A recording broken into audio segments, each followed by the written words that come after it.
बहुत धन्यवाद। माननीय श्री इमरान प्रतापगढ़ी जी 15 मिनट। धन्यवाद सभापति महोदय। कभी सुदामा पांडे धूमिल जी ने कहा था कि एक आदमी रोटी बेलता है, एक आदमी रोटी खाता है, एक तीसरा आदमी भी है जो न रोटी बेलता है न रोटी खाता है, वो सिर्फ रोटी से खेलता है। वो तीसरा आदमी कौन है? मेरे देश की संसद मौन है।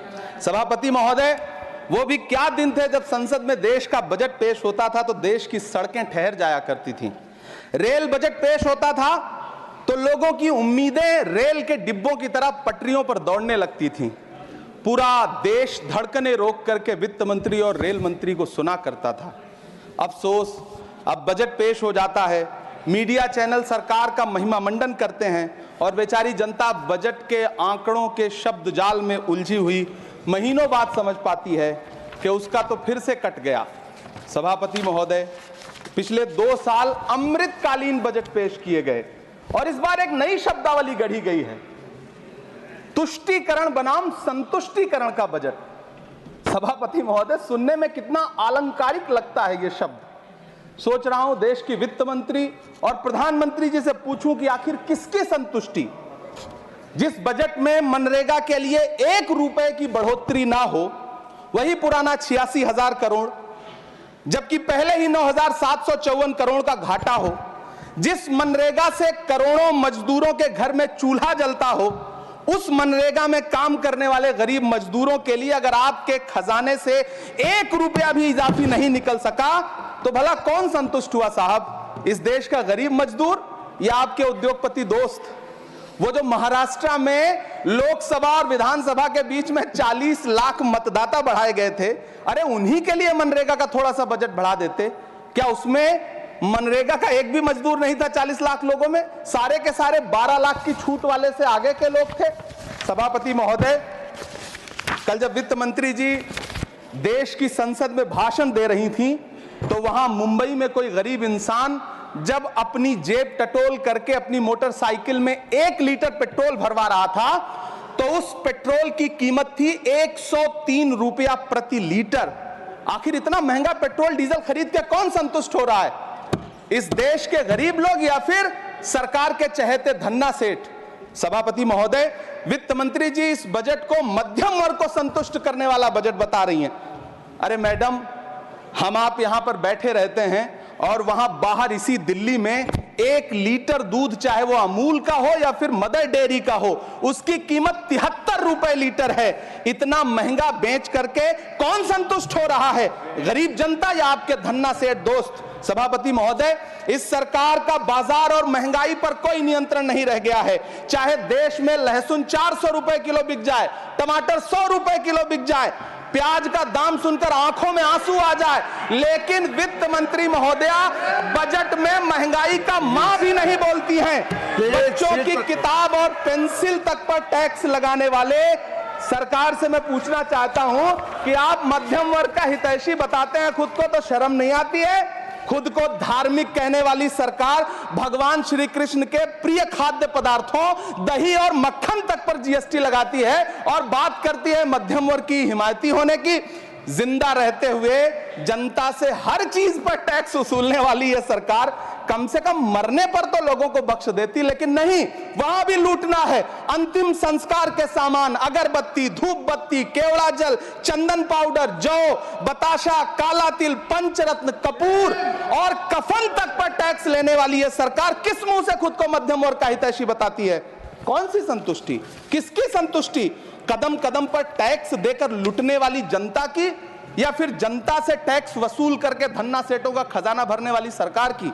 किसकी संतुष्टि? सभापति महोदय, 18 अगस्त 2015 आरा का बिहार का ऐतिहासिक मैदान, सजा हुआ मंच, हजारों की भीड़ और सामने खड़े हुए देश के प्रधानमंत्री का भाषण। बिहार के भाइयों बहनों, आज मैं बिहार के लिए पैकेज की घोषणा कर रहा हूं। 50,000 करोड़ कर दूं कि ज्यादा कर दूं? अखिलेश भाई, 60,000 करोड़ कर दूं कि ज्यादा कर दूं? 70,000 करोड़ कर दूं कि ज्यादा कर दूं? 80,000 करोड़ कर दूं कि ज्यादा कर दूं?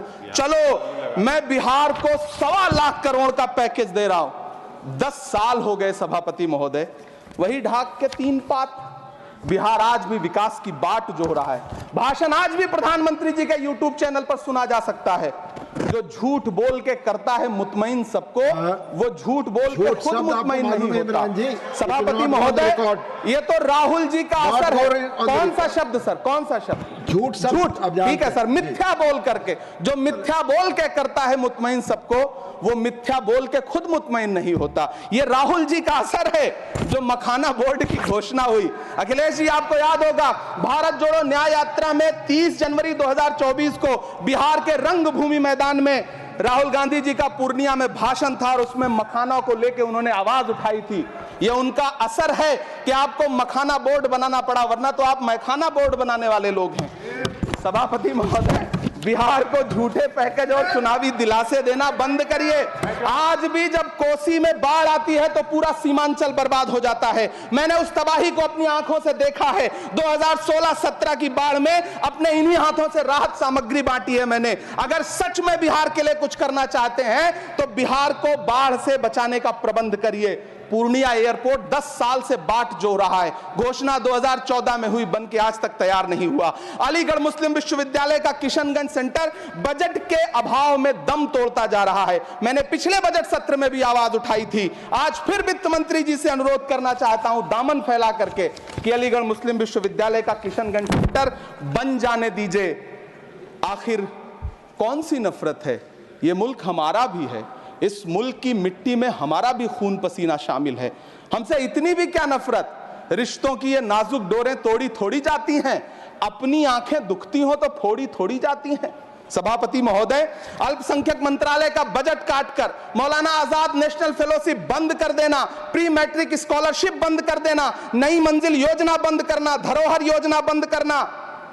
2024-25 के बजट में माइनॉरिटी मिनिस्ट्री के लिए 3183 करोड़ रुपए की घोषणा हुई, लेकिन देश को हैरत होगी कि बाद में समीक्षा करके लगभग आधा कर दिया गया, 1868 करोड़ रुपए। मैं तो सरकार से पूछना है कि कौन संतुष्ट हुआ? इस देश का अल्पसंख्यक संतुष्ट हुआ या आप संतुष्ट हुए? किसका संतुष्टिकरण? सभापति महोदय, मैं प्रधानमंत्री जी से कहना चाहता हूं कि आप ही ने 1 मार्च 2018 को किंग अब्दुल्ला को, जॉर्डन के किंग अब्दुल्ला को मेहमान बना करके इसी दिल्ली में एक कॉन्फ्रेंस में कहा था कि मैं मुसलमानों के एक हाथ में कंप्यूटर और दूसरे हाथ में कुरान देना चाहता हूं। कंप्यूटर देने की बात तो छोड़िए, पढ़ाई के लिए जो स्कॉलरशिप मिल रही थी उसको भी छीन लिया आपने। किसको संतुष्ट करने के लिए? हम समझते हैं इस साजिश को। आप माइनॉरिटी मिनिस्ट्री का बजट काटते काटते एक दिन मिनिस्ट्री को ही बंद कर देना चाहते हैं। वो जहर देता तो सबकी नजर में आ जाता, सो ये किया कि हमें वक्त पर दवाएं न दी।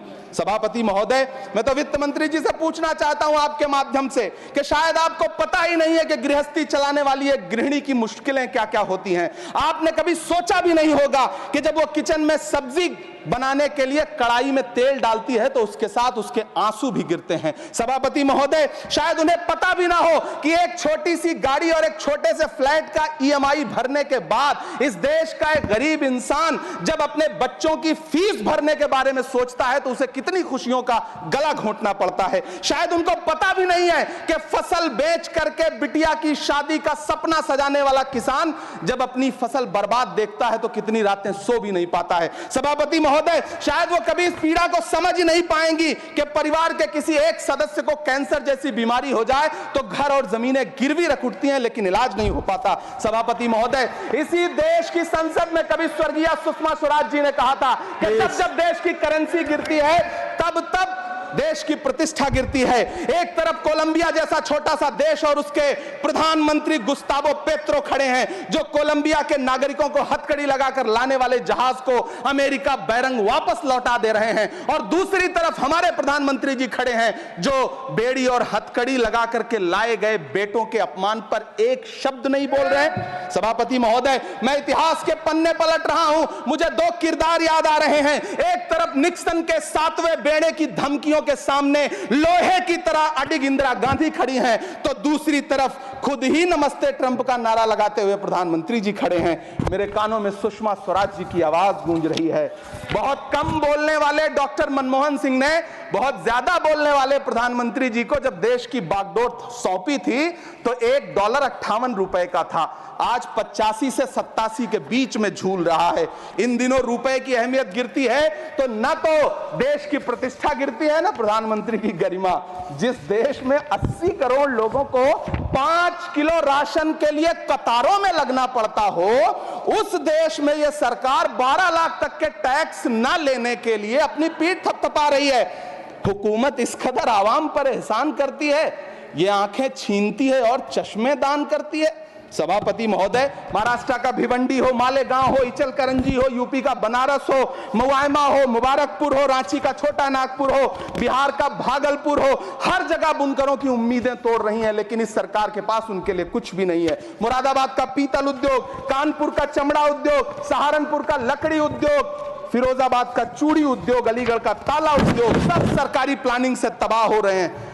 इन तमाम के बीच सरकारी सपोर्ट से बस एक उद्योग फल फूल रहा है, नोएडा का नफरत उद्योग। सभापति महोदय, जिस देश में 40 से 45% मेडिकल फैकल्टी की सीट खाली हो, वहां बजट में 75,000 नए मेडिकल सीट्स का ऐलान हो रहा है। सरकार बहादुर, कम से कम इस देश के पढ़े लिखे युवाओं को तो मूर्ख समझना बंद करिए। वो अब तिजारती पहलू निकाल लेता है। पहले 7500 मेडिकल सीट्स बाद में बनाइएगा, पहले जो एम्स में 2161 पद खाली पड़े हैं उनको तो भर दीजिए। वो अब तिजारती पहलू निकाल लेता है, मैं कुछ कहूं तो तराजू निकाल लेता है। मैं इसलिए भी तेरे फन की कद्र करता हूं तो झूठ बोल के आंसू निकाल लेता है। सभापति महोदय, फिर झूठ आया है, मैं उसे मिथ्या कर दे रहा हूं। शायरी में बार बार आ जाता है, क्या करूं महोदय। काश ये बजट, सभापति महोदय, वो एक शब्द मैं मिथ्या कर दे रहा हूं सर, वो एक शब्द को हटा दीजिए। ध्यान रखें, ऐसे जो भी शब्द होंगे आपके वहां। सभापति महोदय, काश ये बजट बीपीएससी के पेपर लीक की शिकायत करने वाले नौजवानों पर बरसती हुई पुलिस के लाठियों पे, जख्मों पर मरहम लगा पाता। सभापति महोदय, पिछले 80 दिन से 70 साल का एक बुजुर्ग एमएसपी की लीगल गारंटी मांगता हुआ आमरण अनशन पे बैठा हुआ है। काश ये बजट किसान नेता जगजीत डल्लेवाल की टूटती हुई सांसों की पीड़ा सुन पाता।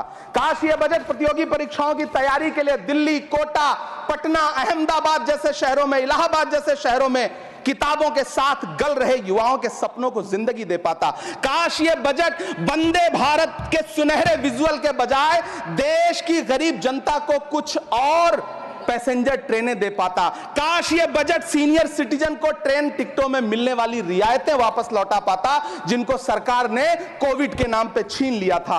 काश ये बजट किसानों की राह में कीले नहीं बल्कि कालीन बिछाने वाला बन पाता।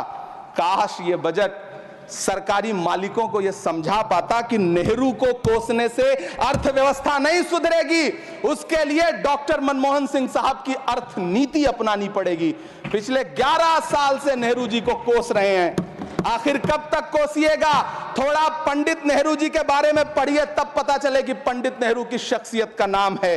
दुनिया का पहला ऐसा राजनेता जिसने अपनी जिंदगी की आजादी के लिए, देश की आजादी के लिए 3259 दिन अंग्रेजों की जेल में बिताए।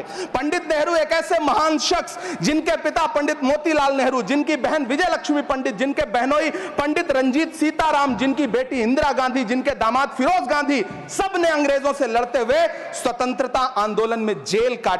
आप किस मुंह से उनकी लकीर छोटी करने की बात करते हैं?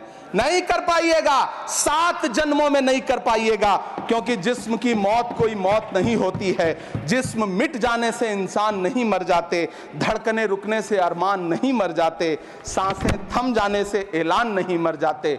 जिस्म की मौत कोई मौत नहीं होती है। सभापति महोदय, मैं आपके सामने खड़ा होकर के एक बहुत छोटी सी कहानी सुनाना चाहता हूं कि महान बादशाह सिकंदर ने जब यूनान फतेह किया तो जीत का जश्न मनाने के लिए शहर की सड़कों पर निकला।